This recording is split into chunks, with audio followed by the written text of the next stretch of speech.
Folks, it's Tito, Jeff Thitoff here with you for the Buckeye Blitz. Follow me on Twitter @ThatHappens. You think this football season over?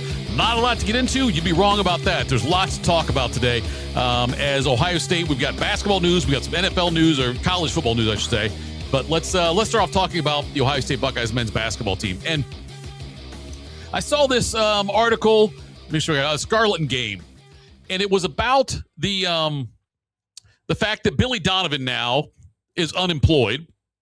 As far as, he's a fantastic college coach, didn't have a lot of success, had some in the NBA with Oklahoma City, but then was Orlando. But anyway, and then went to the Bulls and did not do as well there. But in college basketball, though, Billy Donovan did win better than 70% of his games, a couple of national titles. He went to the Final Four, I believe, 3 times at Florida in his career there.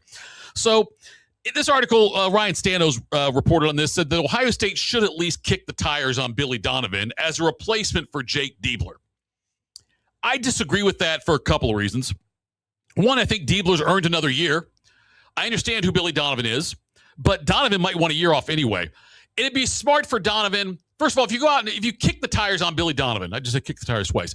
Let's say Ross Bjork reaches out to Billy Donovan and gauges his interest, and that gets out.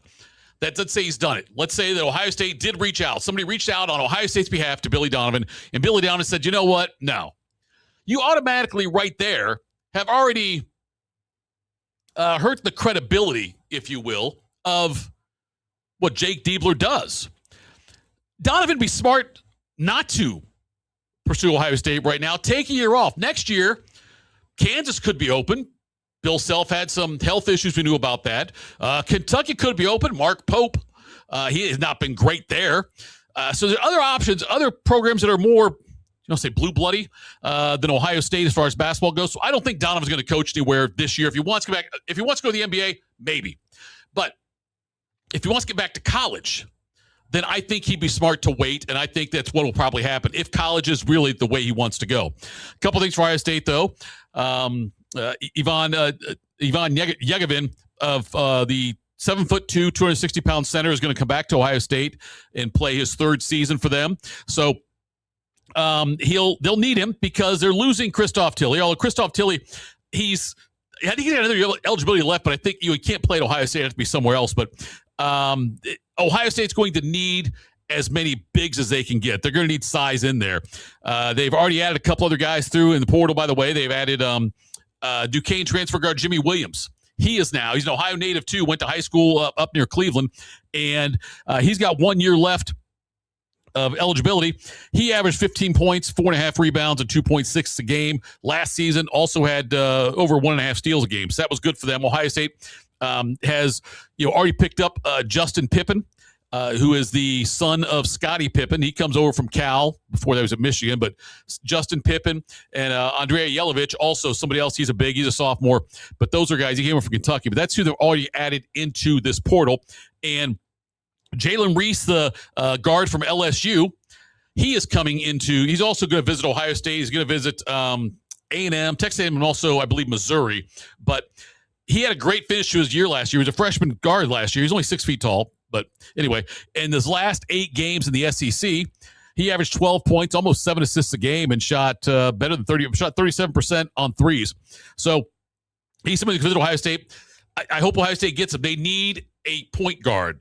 John Mobley Jr., not a point guard. He's a great scorer, and I hope that he continues to score. I'm glad he's coming back. But Ohio State, though, they need a ball. They need a distributor like that, and that is exactly where someone like Jalen Reese could come into play if they do that. So you look at Ohio State now, and the way their roster is constructed right now, they still need probably at least one more player. Jalen Reese would be a good one to add out of the backcourt there. That's somebody who I think that they should and really consider, hopefully try to get him in there. The guys they've lost so far, Tayson Chapman, I hated losing him.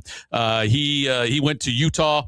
They also lost Gabe Cupps. He went to UIC. Devin Royal, another one I hated to lose, went to Villanova. Colin White, I don't care about him. He went to Akron. So anyway, also keep in mind now, we've got the news about Ohio State basketball. They're going to start their season against BYU in a neutral site game in Utah. So it's considered a neutral site game. It's going to be a home and home. There should be a return trip to Ohio. I guess I should put that. That's one of those games they'll probably play up in Cleveland or something, or maybe played over at Value City or at Nationwide Arena where the Jackets play. It could be that as well. But BYU had a good season last year, lost early in the tournament, but still had a great season. They've got a decent recruiting class coming in as well. But that's how Ohio State's going to start their season. We also know the Buckeyes basketball team. They're playing at Notre Dame and against Kansas. Kansas, the game will be in the CBS Sports Classic on December 19th over at Madison Square Garden. All right, let's switch gears over to football now. Spring practice now wrapped up. We know that. The NCAA is considering making everybody playing week 0, starting the season a week earlier. Call it week 1. Don't tell me it's week 0. But nonetheless, they're talking about doing that to try to, and also give teams then 2 bye weeks throughout the regular season. We'll see if that comes to fruition. I don't care what they do. I just, as far as week 0 or not, I just want to see, what I want to see is conference championship games go away. I don't think they will. And I want to see the playoff wrap up sooner. I don't think it will. But those are things I'd like to see with college football and the scheduling. But they're talking about going to the week 0 thing. Keep in mind, Ohio State, something interesting about their schedule for 2026, they open up Ball State before they play at Texas and then host Kent State. Last year, the game with Texas was a season opener. Remember that. Those kind of games, I want them played in the second week of the season or third week of the season. I don't like them opening up that way. But that leads me back to my thought on the spring game. And I've talked about this before. I don't like the way they do the spring game. I'm okay having spring workouts. You could do some like OTA kind of stuff in there, as akin to what the NFL does. You can do things like that if you want to, have some preseason, have some spring workouts. I'd much rather have a scrimmage against another live team at the Horseshoe a couple weeks before the season starts. Bring in one of those MAC schools. Instead of playing Ball State and Kent State both this year, how about play one of them in the regular season? The other one, play them in a scrimmage. You could raise money for charity still, just like you do a spring game. Charge 10, 15, 20 bucks a ticket if you want to do it. You'll get a lot of fans in there. They'll be yearning for it more there at that point than they do for a spring game. Play at the Horseshoe. Hell, do it a night game if you want to. Think how cool that would be for like a 6 o'clock start for an Ohio State exhibition game against a MAC opponent. Schedules here for Ohio State. Breaking news on this, right? Really tough. In addition to at Texas, they're at Indiana. That'll be a barn burner there. Then they play at USC on Halloween. They host Oregon. And obviously they play at Nebraska and then Michigan to close the season. And looking at 2027, the Alabama game is the third game of the season. I like that also. Bowling Green and New Hampshire to start things before they get into that. Also, keep in mind now, we're closer now to the NFL draft. The NFL draft starts on Thursday. How many Buckeyes will go early on?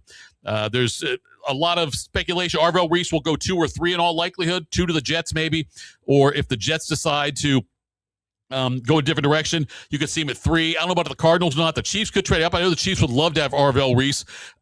Caleb Downs, somebody else to watch. He's going to be a top 10 pick. Sonny Styles, a top 10 pick as well. Carnell Tate should be top 10. So you have 4 Buckeyes at the very least in the top 10. I can't see Caleb Downs is the one I think most likely to fall to 10. But I don't think he gets past the Giants. I think the Giants now with their 5 and 10 picks, I think they would absolutely go after Caleb Downs if he is still there at 10. The other big one in the 5th round, maybe Caden McDonald for the who's some have had him as a top 10 or a first round pick. I've seen him going as late as like 40 to 45. There should be a lull after that. I mean, Max Clare, the tight end, he's going to he's certainly drawing up interest. As with most Ohio State tight ends, they normally don't stuff the stat sheet. Max Clare did that at Purdue, but his 1 year at Ohio State, he really focused and was more intent on working on his blocking. He did a great job there. Ohio State, their tight ends they're not going to put up these huge numbers like you saw guys in the past, like I'm trying to think of who would have been like Jeremy Shockey did way back at Miami, or going back even further, Keith Jackson at Oklahoma. You're not going to see numbers like that out of these guys, but they do learn how to block, and that's why NFL teams will typically draft these tight ends higher versus other tight ends who have similar stats. So keep an eye on him. Davis Ignosin, that's another one there. Ignosin probably a late 3rd round pick. Claire probably late 3rd, maybe early 4th, but we'll keep an eye on all of that. It's the 3-day draft, obviously. So, but I think 4 Buckeyes in the top 10. I think Caleb Downs is the last of the 4 as far as where they're going to go, and I don't think he gets past 10 with the Giants. Caden McDonald, maybe late 1st round, but if not, for sure, top of the 2nd round. And he's also one of the guys you could see somebody trade up for who wants to grab McDonald and get that fifth-year option on him. They may make a trade up back into the first round to grab him. All right, folks, that's it for me, Tito, Jeff Thitoff with your Buckeye Blitz. Follow me on Twitter @ThatHappens.